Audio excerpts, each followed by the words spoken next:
Quando a Bíblia chama Deus de santo, isso é só um adjetivo religioso?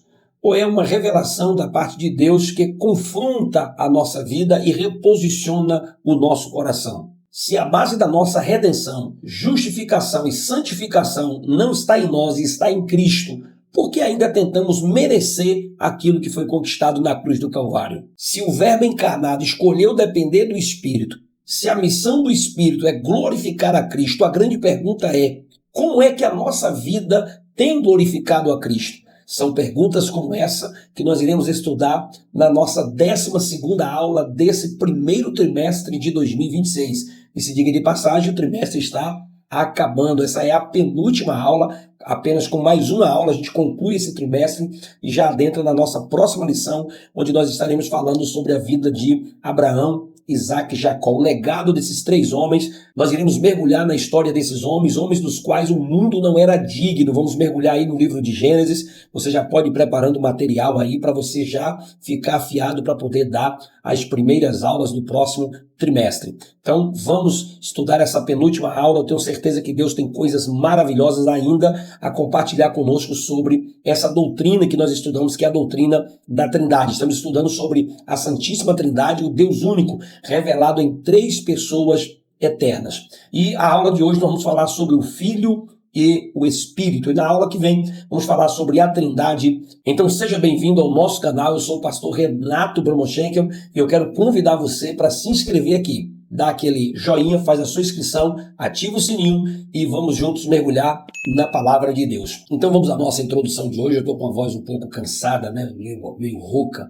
Eu estive pregando todo final de semana, dando aula também, e algumas programações que a gente teve reuniões durante a semana, a voz pesou um pouco, mas acredito que depois da edição vai dar para você compreender legal aí, vai dar para ficar bom. Mas vamos lá.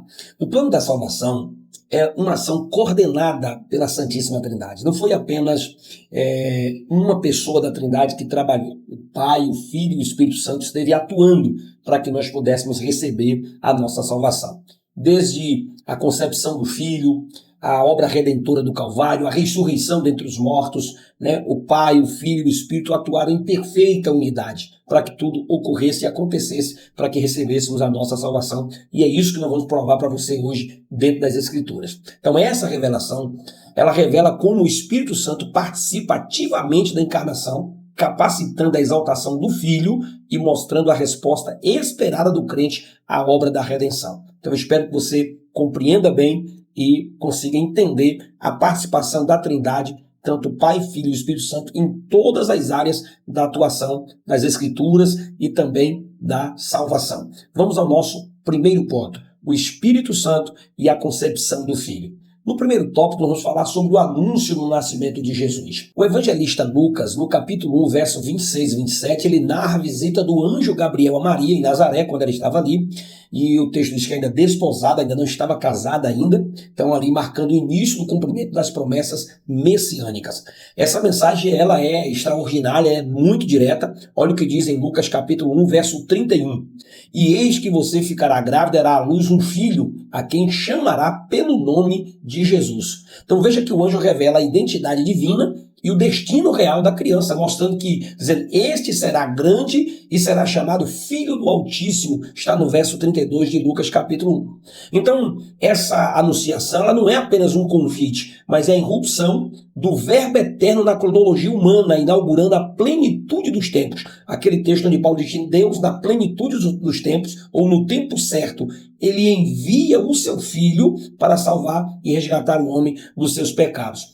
Só que, diante dessa perplexidade, dessa visita que o anjo fez a Maria, o anjo assegurou que a obra era exclusivamente divina. Olha o que ele diz no verso 37. Porque para Deus nada é impossível. Ela pergunta, como é que essas coisas vão acontecer? Como é que eu vou conseguir ficar grávida? Eu ainda não conheço varão, eu ainda não sou casada. Como é que isso vai acontecer? E aí ele passa a dizer, olha, para Deus nada é impossível. Então, teologicamente, a concepção virginal, ela preserva a santidade intrínseca de Jesus Cristo desde o ventre de Maria. Conforme explica o pastor Antônio Gilberto, o Espírito Santo santificou a Virgem para que a criança não compartilhasse da natureza, da corrupção da natureza humana caída, que todos herdaram de Adão. E essa herança de herdar de Adão a natureza caída não é questão só dos homens, prerrogativa só dos homens e não das mulheres. Homens e mulheres, todos carregam a natureza caída, todos. Mas aí o Espírito Santo, ele faz o quê? Ele santifica, ele preserva a santidade em Maria, para que não passasse a Jesus Cristo, permitindo a união perfeita com a deidade. Então esse evento constitui o que o Espírito chama-se de mistério da piedade. 1 Timóteo capítulo 3, verso 16. O pastor Mike Pilber, ele diz que Cristo não apenas traz uma mensagem de Deus, ele é a própria mensagem de Deus demonstrada em pessoa. A resposta de Maria reflete uma completa submissão absoluta, uma confiança heróica na pessoa de Deus. Ela consegue acreditar na soberania do Criador. Quando ela diz, aqui está a tua serva, a serva do Senhor, que aconteça comigo o que o Senhor disser. Então ela se torna um modelo bíblico de humildade, demonstrando que o mistério autêntico começa com a rendição total à vontade do Pai. Então nós podemos aprender que nós devemos, assim como Maria, não vacilar diante da promessa de Deus, mesmo quando elas superam a nossa lógica, superam a nossa capacidade de entendimento. Mesmo assim, a gente precisa confiar no Senhor. Porque uma fé verdadeira, ela silencia as dúvidas humanas para que o propósito soberano do Senhor se realize em nossa vida e através da nossa vida. Mas vamos ao nosso segundo tópico, o Espírito Santo como agente da concepção. A explicação do anjo a Maria revela que a vinda do Messias não seria fruto de um processo natural, mas de uma intervenção direta da divindade. Olha o que ele diz no verso 35. O Espírito Santo virá sobre você e o poder do Altíssimo a cobrirá com a sua sombra. Por isso também o ente santo que há de nascer será chamado Filho de Deus. A expressão cobrir com a sombra usada por Lucas, ela é uma metáfora profunda que remete a Shekinah. Nós falamos sobre isso aqui, lá em Êxodo capítulo 40, verso 35, onde diz que a nuvem da glória de Deus que indicava a presença de Deus no tabernáculo, ela pairava sobre o tabernáculo, indicando que a presença de Deus estava se manifestando. E aí o texto diz que o poder do Altíssimo te cobrirá a sua sombra. Então, assim como o Espírito Santo pairava sobre as águas na criação original, conforme está em Gênesis capítulo 1, verso 2, ele agora atua como um agente da nova criação, agora no ventre de Maria. Ele estava pairando sobre ela para que o Messias fosse gerado. Então, teologicamente, a concepção de Jesus é uma obra da Trindade, uma obra perfeita realizada pelo Pai, pelo Filho e pelo Espírito Santo. O pastor Antônio Gilberto, ele explica, diz que o Espírito Santo, ele executa o milagre unindo as duas naturezas, a natureza divina do Verbo e a natureza humana recebida de Maria, garantindo que o Salvador nascesse em estado de perfeita santidade, sem a mácula do pecado original. O Agostinho, ele vai dizer que o papel do Espírito foi unir as duas naturezas, a natureza humana de Cristo, a pessoa do Verbo, estabelecendo uma união inseparável, onde o Filho permanece plenamente Deus e torna-se também plenamente homem, como nós já falamos desde o início, 100% homem, 100% Deus. Então essa ação soberana, ela confirma que a identidade de Jesus Cristo como Filho de Deus não é adquirida, mas é intrínseca à sua geração sobrenatural. Então, querido, entender o Espírito Santo como agente da concepção nos ensina que o que é santo em nossas vidas nasce apenas pelo poder de Deus e não pelo esforço humano. Devemos nos submeter à sombra do Altíssimo, confiando que o Espírito Santo é capaz de realizar o impossível para cumprir os propósitos do Pai em nossas vidas e através das nossas vidas. Eu espero que você esteja compreendendo a palavra de Deus. Se ficar alguma dúvida, coloca aqui nos comentários para que a gente possa também explicar nas próximas lições e tirar as dúvidas que você possa ter. Mas vamos aí ao nosso terceiro tópico, a pureza e a santidade do Filho. O anjo Gabriel, ele descreve a natureza intrínseca de Jesus ao chamá-lo de santo. Olha o que ele diz: por isso também o ente santo que há de nascer será chamado de Filho de Deus. O termo grego aqui para ágios revela que Cristo é essencialmente separado do mal e consagrado ao serviço divino. Já o pastor Antônio Gilberto, ele diz que o Espírito Santo preservou a santidade do Filho desde o ventre, Desde o momento em que Jesus foi gerado, ele garantiu essa santidade, garantindo que ele assumisse a carne sem herdar a corrupção da natureza humana caída, como nós dissemos antes, unindo-se perfeitamente à deidade ou à divindade. Então, 100% homem, 100% Deus, sem herdar o pecado humano, sem praticar o pecado humano, sem herdar essa natureza caída, como nós vimos falando desde o início. Então, ele é diferente de Adão. Jesus é o segundo Adão que triunfou pela obediência onde o primeiro havia falhado. Mateus Henry, ele destaca muito bem que a natureza humana de Cristo, ela foi produzida de forma santa para ser um sacrifício puro, pois ele foi tentado em todas as coisas, à nossa semelhança, mas sem pecado. Ele foi tentado, mas ele não cedeu ao pecado, não cedeu à tentação.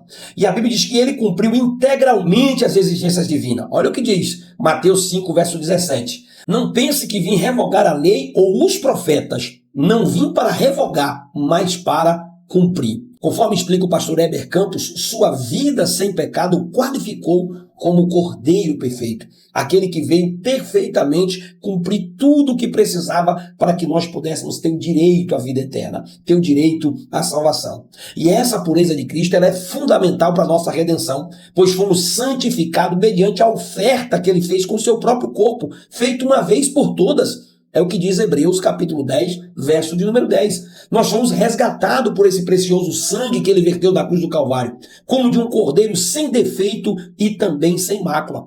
Pela ação do mesmo Espírito, nós fomos predestinados, Romanos 8, 29, para serem conforme a imagem do seu Filho, a fim de que ele seja o primogênito entre muitos irmãos. Então, querido, a santidade de Jesus, ela é fundamento da nossa aceitação diante de Deus e o modelo para a nossa conduta. Tudo que ele fez correto, de santidade, de uma vida plena, é o fundamento para que nós possamos ser aceitos pelo Pai. Foi baseado na obediência dele, no sacrifício dele, que nós fomos aceitos diante do Pai. Mas também é um modelo para a nossa conduta, para uma vida de fé, para uma vida correta diante dos homens. Porque a vida dele também serve como modelo. A vida dele não é apenas um modelo, mas serve como modelo. Serve como fundamento para a nossa aceitação e também como modelo. Então nós devemos buscar a santificação de forma diária, permitindo que o Espírito Santo nos molde conforme o caráter de Cristo, para vivermos uma vida de obediência à sua palavra. Mas vamos ao segundo ponto, o Filho e a sua relação com o Espírito. No primeiro tópico, nós vamos falar sobre o Filho e o Verbo feito carne. Veja que essa encarnação, ela representa o ápice, o ponto mais alto da revelação de Deus, no momento em que o Verbo se fez carne e habitou entre nós, conforme o evangelista João diz no capítulo 1 e o verso de número 14. Jesus, ele não iniciou sua existência no ventre de Maria. Não pense que ele passou a existir naquele momento. Ele é o Logos eterno que estava no princípio com Deus e por quem todas as coisas foram feitas. 1 João capítulo 1, verso 1 até o 3. Então, ele existia antes de Maria. A Bíblia diz que nós fomos eleitos em Cristo antes da fundação do mundo. Então, ele não passa a existir ali naquele momento da encarnação. Não vai confundir com reencarnação. É encarnação, para depois não fazer confusão. Então, teologicamente, esse evento estabelece a união hipostática, que é a coexistência perfeita de duas naturezas, a divina e a humana em uma única pessoa, preservando as prioridades de cada natureza de forma inseparável.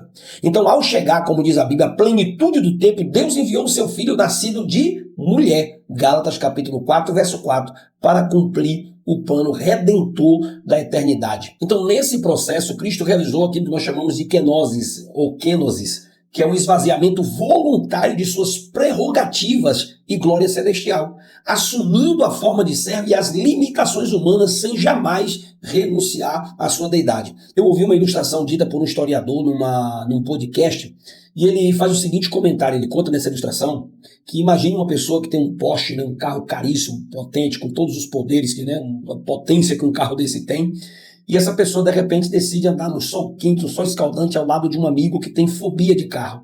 Não consegue entrar no carro de jeito nenhum, ele resolveu passear com um amigo, mas resolveu fazer isso a pé. De repente, alguém vê aquela cena acontecendo e disse, rapaz, você tá bobo, andando num sol quente desse, e por que você não pega seu carro? Ele disse, não, meu amigo aqui, ele tem fobia, ele não anda de carro.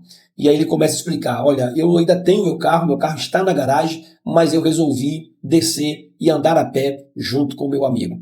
E aí ele começa a dizer, a onipotência, né, a onisciência, a imutabilidade, todo o poder, toda a glória de Deus é como se estivesse ali guardado naquela garagem. A hora que ele quiser usar, está ali à sua disposição. Mas a Bíblia diz que ele se despiu voluntariamente. A gente explicou isso em umas outras aulas anteriores. Eu sei que toda ilustração ela tem seus limites, ela é limitada, mas é só para você tentar entender o que é esse esvaziamento voluntário. Ele não fez isso forçado.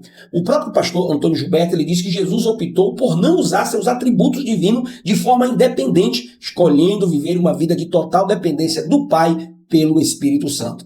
Então ele exerceu seu ministério sob a unção do próprio Espírito, pois Deus ungiu Jesus de Nazaré com o Espírito Santo e com poder, conforme está em Atos capítulo 10, verso de número 38. Então essa perfeita harmonia da Trindade é visível desde o início. É o que está em Mateus capítulo 1, verso 20. O que nele foi gerado é do Espírito Santo.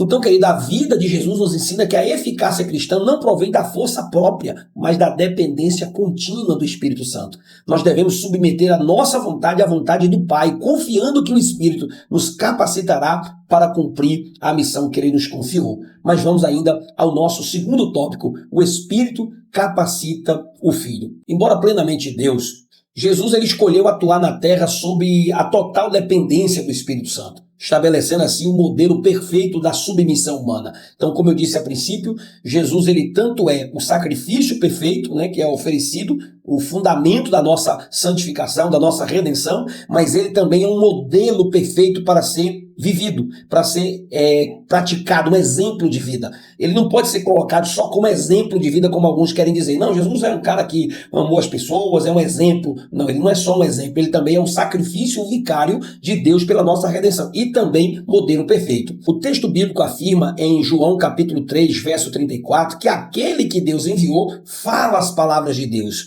pois não lhe dá Deus o Espírito por medida. Então, assim, o seu ministério não foi um exercício de poder independente, mas uma cooperação da Trindade, onde o Pai, o Filho e o Espírito agiram de forma inseparável.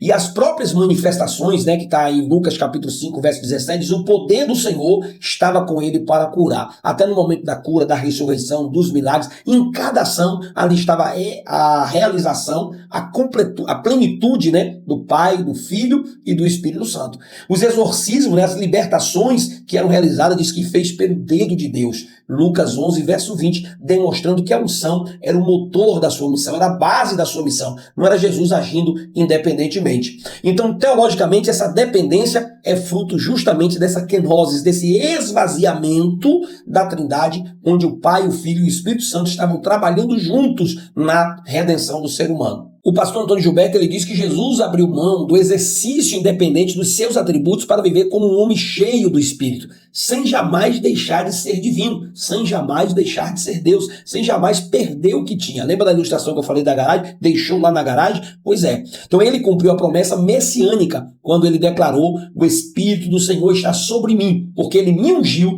para evangelizar os pobres, os oprimidos, aqueles que estão afastados da graça de Deus. Como bem disse o pastor Maipilmo, ele não apenas trouxe uma mensagem, ele é a própria mensagem, pois ele viveu em humildade ao assumir a forma de servo, tornando-se semelhante aos homens. Filipenses capítulo 2, verso de número 7, sendo capacitado com poder e com completa sabedoria. Então essa trajetória é o padrão para todo cristão, pois se o verbo encarnado escolheu depender do auxílio divino, muito mais nós carecemos dessa virtude.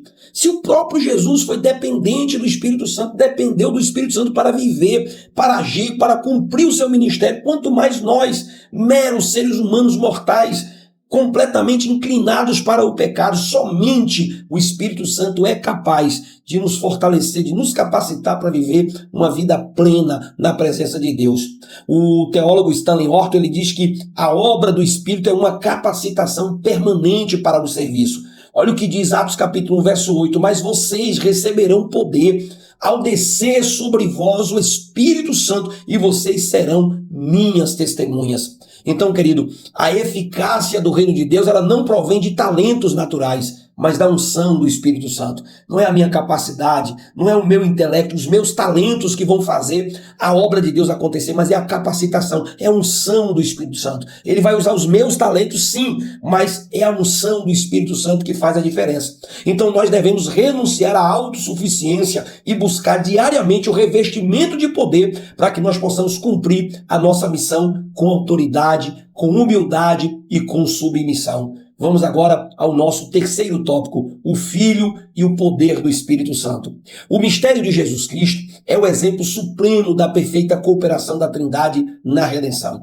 No batismo, ocorre uma manifestação pública da Trindade. Olha o que eu disse lá na primeira aula, Lucas capítulo 3, verso 22. O Espírito Santo desceu sobre ele em forma corpórea de uma pomba, como uma pomba. Do céu veio uma voz que dizia: "Você é meu filho amado, em você eu me agrado." Está lá em Lucas 3, 22. Então, ali naquele momento do batismo está o Pai, o Filho e o Espírito Santo. Essa unção, ela não conferiu a deidade. Não foi ali naquele momento, naquela unção na água ali que o Espírito Santo pairou sobre Jesus, que ele foi se tornando divino. Não, a Bíblia não diz isso. A Bíblia diz que quem negar que o Cristo veio em carne, esse tal é do anticristo. Mas ali está apenas confirmando a sua consagração messiânica para a missão. Veja que o último Adão, que é Jesus, ele foi levado pelo Espírito ao deserto para ser tentado pelo diabo, vencendo o tentador através do que? Da obediência à palavra e pelo poder do Espírito. Então, o tempo todo a Trindade está agindo, capacitando Jesus. O Agostinho, ele ensina que embora o Pai, o Filho e o Espírito são inseparáveis em sua essência e operações, cada pessoa desempenha um papel distinto na economia da salvação, no plano econômico da salvação. Está atuando o Pai, o Filho e o Espírito Santo o tempo todo. A própria autoridade de Cristo sobre as trevas, manifestando a presença dele de governo divino, onde olha o que diz Mateus capítulo 12, verso 28, "Mas se é pelo Espírito de Deus que eu expulso os demônios, então é chegado o reino de Deus a vocês." Então está o tempo todo Jesus provando que ele agia não apenas sozinho, mas ele agia com a autoridade do Pai e com a autoridade do Espírito Santo. Stanley Orton diz mais ainda, ele destaca que o Espírito Santo capacitou Jesus com sabedoria para realizar milagres que revelavam o próprio reino de Deus. Mesmo sendo Deus, Jesus escolheu a dependência total do Pai, afirmando: "Porque eu desci do céu não para fazer a minha própria vontade, mas a vontade daquele que me enviou."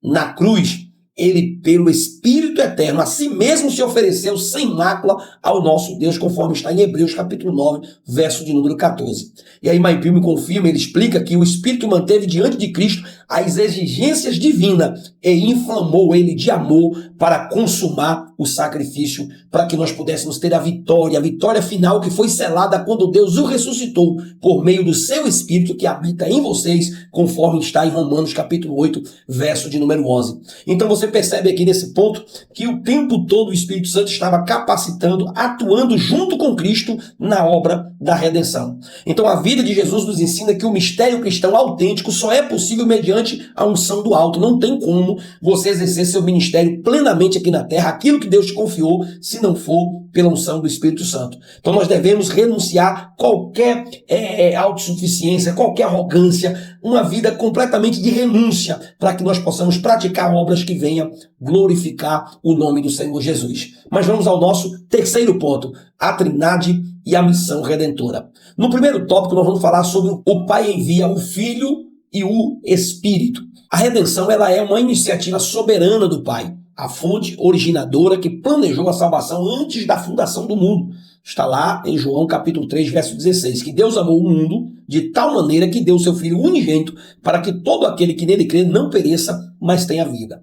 Então, nesse momento exato, determinado pelo conselho divino, Deus enviou o seu Filho, nascido de mulher, nascido sob a lei, para resgatar os que estavam debaixo da lei. Gálatas capítulo 4, verso 4 e verso 5. Então esse envio não indica inferioridade da natureza, mas uma distinção funcional na economia da salvação. Então nesse plano aqui, o Espírito Santo ele atua como o agente da capacitação, aplicação da salvação. Ele santificou a natureza humana de Cristo no ventre de Maria, ele ungiu ele para o próprio ministério, conforme testifica o apóstolo Pedro, dizendo que Deus ungiu a Jesus de Nazaré com o Espírito Santo e com poder, Atos 10, 38. Então, teologicamente, vigora aqui um princípio de que as obras externas da Trindade são indivisíveis. Contudo, cada pessoa desempenha um papel específico na execução desse propósito redentor.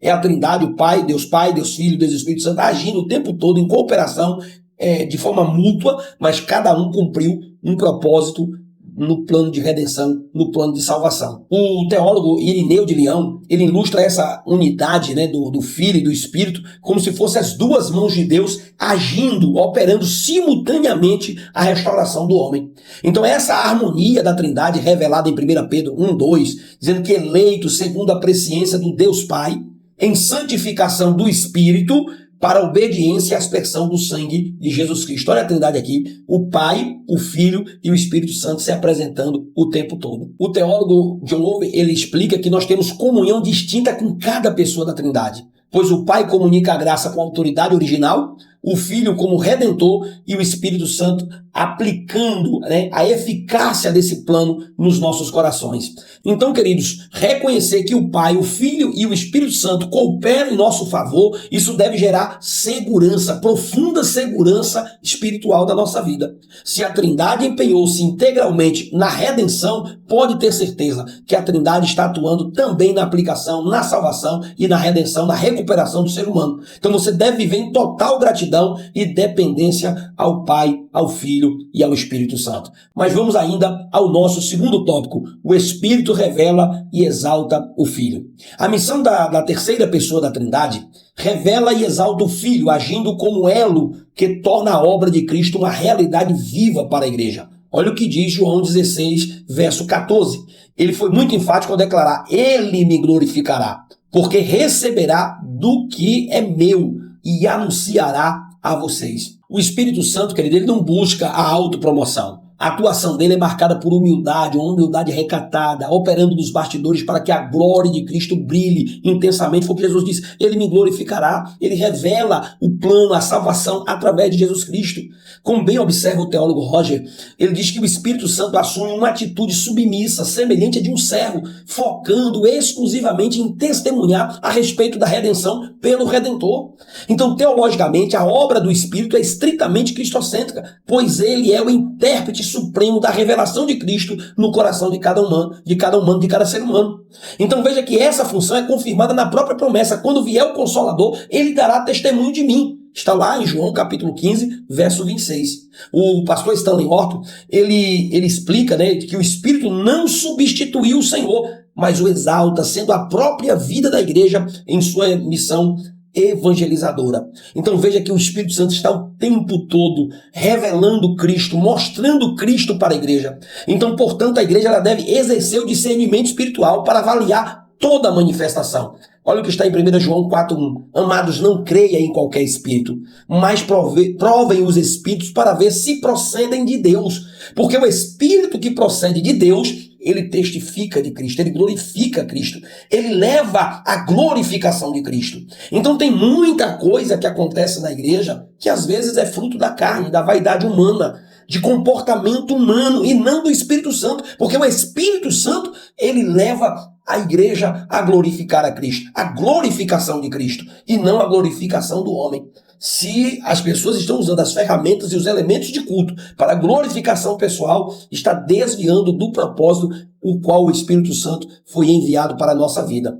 Dr. Carson, ele reforça que o Paráclito, né, o Espírito Santo, ele atua para que toda revelação relacionada à pessoa e missão de Jesus seja internalizada e viva, completamente vivida pelos discípulos de Jesus. É isso que o Espírito Santo trabalha. Ele trabalha para que ele coloque em nosso coração, seja internalizada, colocada no nosso interior, o que é viver uma vida para a glória de Deus. Então nós devemos avaliar nossa espiritualidade pelo quanto ela está glorificando a pessoa de Jesus. Qualquer experiência espiritualmente genuína deve produzir em nós um amor profundo por Cristo, uma submissão maior à sua palavra e não uma busca pelo sensacionalismo, pela glória humana, pela exibição humana, mas uma preocupação com a glorificação do nosso Senhor e Salvador Jesus Cristo. Mas vamos ao nosso terceiro e último tópico para a gente concluir a nossa lição: a fé e a submissão do crente. Embora a redenção seja uma obra inteiramente da Trindade, ela exige uma resposta humana. para se tornar experimental na vida de cada indivíduo. Olha o que diz Efésios 2, verso 8. Diz que porque pela graça vocês são salvos mediante a fé. E isto não vem de vocês, é um dom de Deus. Então, não somos os agentes da salvação, mas seus recipientes e participantes nessa salvação.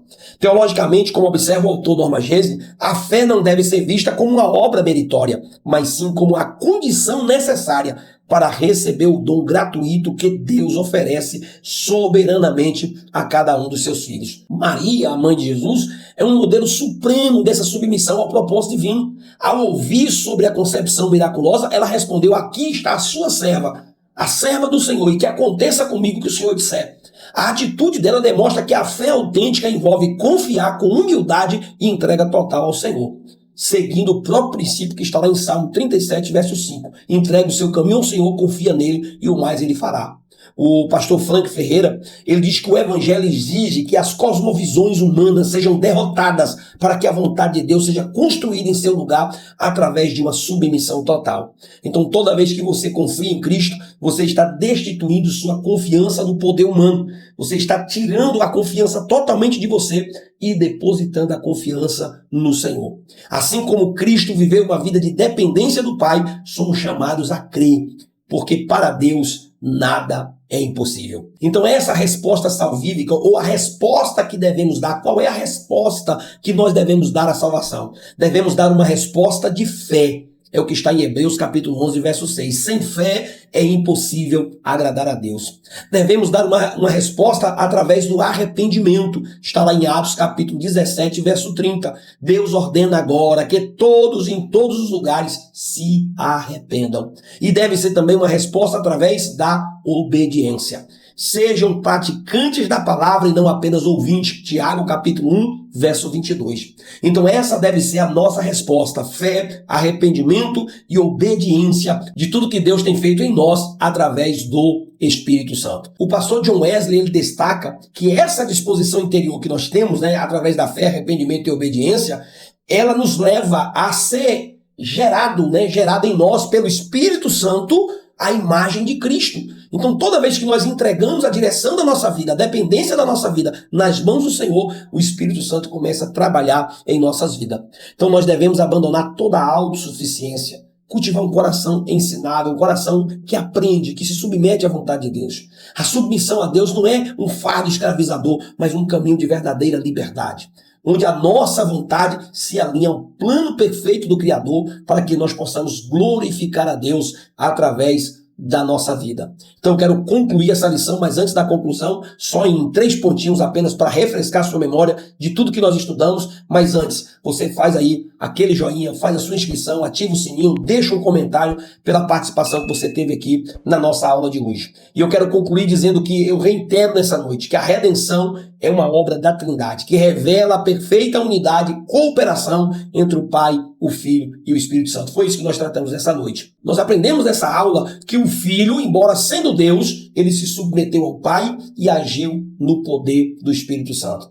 Então, quando nós contemplamos essa harmonia divina, somos convidados a uma resposta de fé genuína a Cristo. Submissão voluntária à vontade do Pai e obediência perseverante à direção do Espírito para que nós possamos ter um viver diário completamente na presença de Deus. Que Deus te abençoe, te guarde, te proteja e até a nossa próxima aula em nome do Senhor Jesus.